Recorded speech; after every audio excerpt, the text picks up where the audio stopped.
Good morning विद्यार्थी मित्रों, मैं नितेश कुमार यादव ऑनलाइन शैक्षणिक पद्धति में आप सभी का स्वागत करता हूं। आज हम कक्षा 7 के गणित के चैप्टर नंबर 1 के प्रश्नावली 1.3 के क्वेश्चन नंबर 6 से स्टार्ट करेंगे, क्योंकि इसके पहले के वीडियो में हमने क्वेश्चन नंबर 5 तक देखा था। तो चलिए क्वेश्चन नंबर 6 का ये आंसर है। हाँ, इसका जो क्वेश्चन है वो आपको अगले वीडियो में देखा होगा आपने। और उसमें सवाल ये कह रहा है कि एक कमरे का तापमान है जो 40 डिग्री सेल्सियस है। उसका जो तापमान है वो 1 घंटे में 5 डिग्री सेल्सियस तापमान क्या होता है, कम होता है। तो कह रहा था कि 10 घंटे में उस कमरे का तापमान कितना डिग्री सेल्सियस तापमान रहेगा। तो देखिए हम किस प्रकार से इसको हल करेंगे। यहाँ पे आप देख रहे हैं कि कमरे का टोटल तापमान जो कितना है 40 डिग्री सेल्सियस तापमान है। वह प्रत्येक घंटे में 5 डिग्री सेल्सियस तापमान क्या हो रहा है, घट रहा है। ओके, तो इस अवस्था में हम क्या कर सकते हैं कि देखिए इस प्रकार से भी हम बना सकते हैं कि 10 घंटे बाद कमरे का तापमान बराबर 40 प्लस 10 इंटू 5, क्योंकि हर घंटे में 5 डिग्री सेल्सियस तापमान कम हो रहा है। तो हमने यहाँ पे गुणा कर दिया 10 से 5 का, तो कितना हो गया 50, और कम हो रहा है यानी कि माइनस। तो 40 में से अगर हम 50 माइनस करते हैं तो -10 आएगा। यानी कि इस प्रक्रिया से शुरू होने के 10 घंटे बाद यह कमरे का तापमान कितना जाएगा, तो 10 डिग्री सेल्सियस तापमान बचेगा। ओके, और आप ऐसे भी देख सकते हैं कि हम क्या करेंगे, 1 घंटे में कम होने वाले तापमान की दर 5 डिग्री सेल्सियस तापमान, इसलिए 10 घंटे में कम हो यानी 5 से गुणा कर देंगे 10 में 50, और इसलिए कमरे का तापमान बराबर 40 में 50 करेंगे तो भी हम निकाल पाएंगे। और इस प्रकार से तो हमने निकाला ही। ओके, आगे चलते हैं प्रश्न नंबर 7 की ओर। कह रहा है कि 10 प्रश्नों वाले एक कक्षा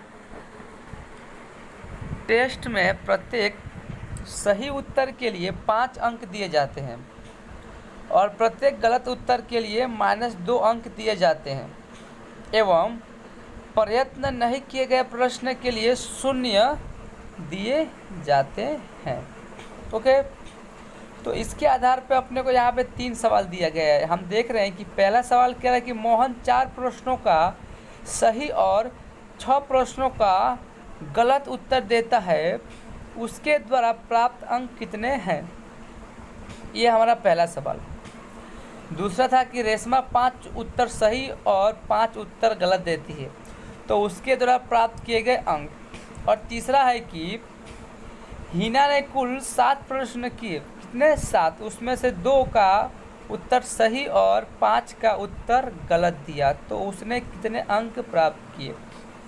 तो हम पहला देखते हैं कि 4 उत्तर, यानी कि कह रहा है कि 4 सही प्रश्नों के उत्तर उसने दिए। तो अपने को पता है कि एक सही सवाल का हमको 5 अंक मिलता है। तो यहाँ पे उसने 4 सही प्रश्नों के उत्तर दिए, यानी कि 4 गुणे 5 कर देंगे तो कितना हो गया, यहाँ पे 20 हो गया। ओके, उसके बाद से 6 गलत प्रश्नों के उत्तर दिए, उसने कितना दिए, 6 गलत दिए। यानी तो एक गलत का 2 नंबर है, तो 6 गलत का कितना जाएगा, 6 से गुणा करेंगे कितना, -12। तो इस प्रकार मोहन को कुल प्राप्त अंक कितना है, तो 20 माइनस 12 करेंगे तो कितना, 8 अंक प्राप्त हो रहा है। तब मोहन को टेस्ट में कुल 8 अंक प्राप्त हुए। दूसरा कह रहा था कि 5 सही प्रश्नों के लिए उत्तर रेशमा को मिला अंक, यानी कि रेशमा ने कितने 5 उत्तर सही दिए, तो 5 गुणे हम 5 कर देंगे, यानी कितना हो गया 25। और उसने गलत कितने दिए थे, तो 5, तो 5 गुणे 10 यानी कितना हो गया -10। तो इस प्रकार रेशमा ने प्राप्त किए अंक हम क्या करेंगे, 25 में से 10 को माइनस कर देंगे, यानी कि कितना आ गया 15। तो रेशमा ने प्राप्त किए कितने अंक, 15 अंक। आगे चलते हैं, कह रहा है कि 2 सही उत्तर के लिए हिना को मिले अंक, यानी उसने सिर्फ 2 ही उत्तर सही दिया था। तो हम क्या करेंगे, 2 को 5 से गुणा कर देंगे, यानी कि 10। ओके, और उसके बाद से उसने 5 जो सवाल थे उसके गलत उत्तर दिए थे, तो 1 का 2 नंबर माइनस में जाता है। तो 5 सवाल उसने क्या दिए, गलत आंसर दिए, तो हम 5 से -2 को गुणा कर दिए तो कितना आया, -2। तो इस प्रकार हिना को मिले कुल अंक बराबर +10 मार्क्स और -10 मार्क्स, दोनों को जोड़ा तो कितना होगा, 0, यानी कि उसको कुल 0 अंक मिले।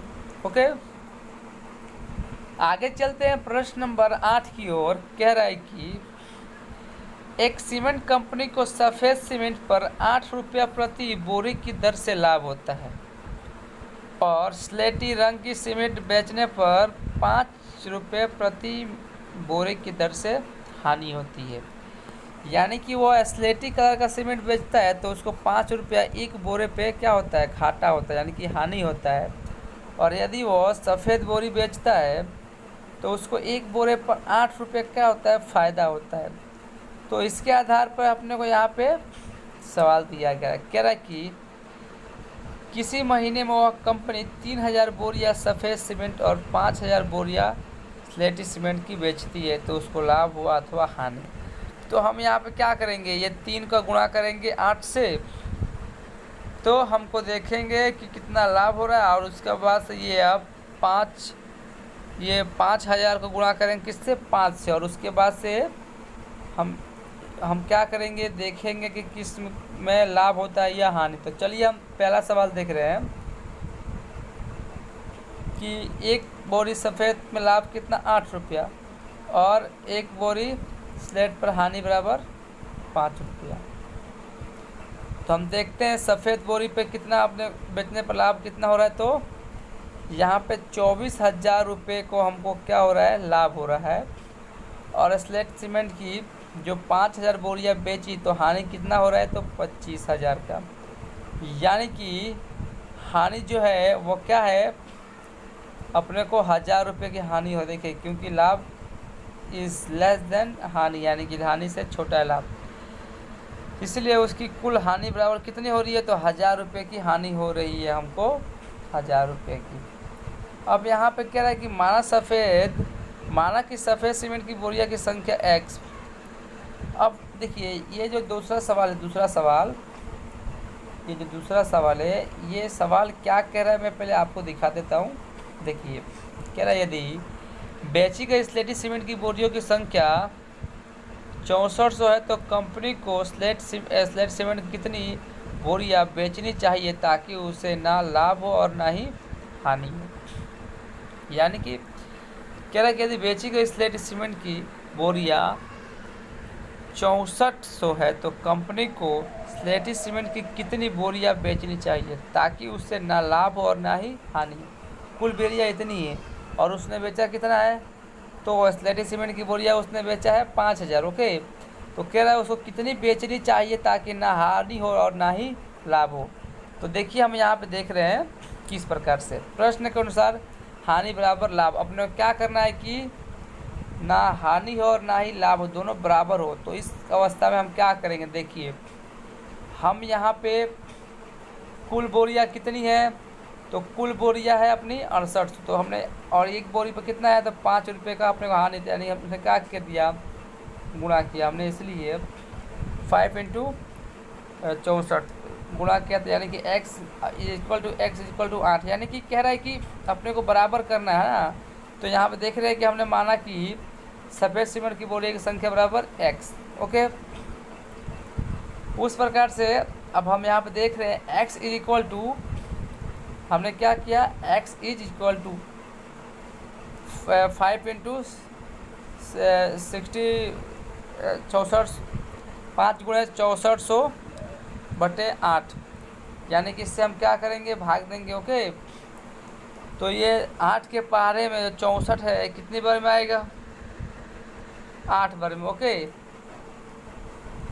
और उसके बाद से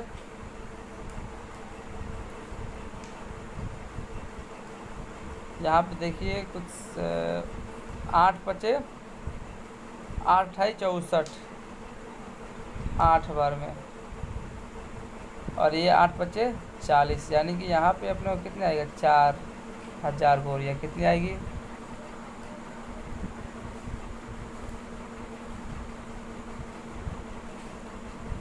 अतः यदि कंपनी 4000 सफ़ेद सीमेंट की बोरियां बेचती है तो उसे ना लाभ होगा और ना ही हानि होगा। कितनी बोरियां बेचनी चाहिए? तो 4000 बोरियां बेचनी चाहिए। यहाँ पे मिस्टेक से 5 हुआ था, 4000। ओके, आगे चलते हैं प्रश्न नंबर 9 की ओर। कह रहा है कि निम्नलिखित को सत्य कथन में परिवर्तित करने के लिए रिक्त स्थानों को एक पूर्णांक से प्रतिस्थापित कीजिए। यानी कि इस प्रकार से सवाल दिया गया है और खाली जगह अपने को भरने का है ताकि जो आंसर दिया है वो सेम हो। तो देखिए यहाँ पे अपने को पता है कि माइनस माइनस गुणा करते हैं तो प्लस होता है, यानी कि -3 इंटू -9 करेंगे तो कितना जाएगा? 27। तो देखिए पहले में क्या आएगा? -9। उसके बाद से 7 बचे 35, यानी ये प्लस में, तो यहाँ पे माइनस से गुणा करेंगे तभी जाकर यहाँ पे माइनस आएगा, यानी कि -7 से गुणा करेंगे तो यहाँ पे हो जाएगा 7 बचे 35। उसके बाद से सी कह रहा है कि खाली जगह इंटू -8 इज इक्वल टू कितना? 56। तो यहाँ पे हम 7 से गुणा करेंगे, कितने से? 7 से गुणा करेंगे ना तो कितना जाएगा? 56 हो जाएगा। ओके, और यहाँ पे चलते हैं हम डी नंबर में। कह रहा है कि खाली जगह into -12 is equal to 132। Okay, तो यहाँ पे हम कितने माइनस से गुणा करें? क्या? -11 से गुणा करेंगे तो जाकर के होगा कितना? 132। तो विद्यार्थी मित्रों, आज जो हमारा प्रश्नावली 1.3 था वो क्या हुआ? समाप्त हुआ। तो आज के लिए इतना ही। तब तक के लिए धन्यवाद। मिलते हैं अगले वीडियो में।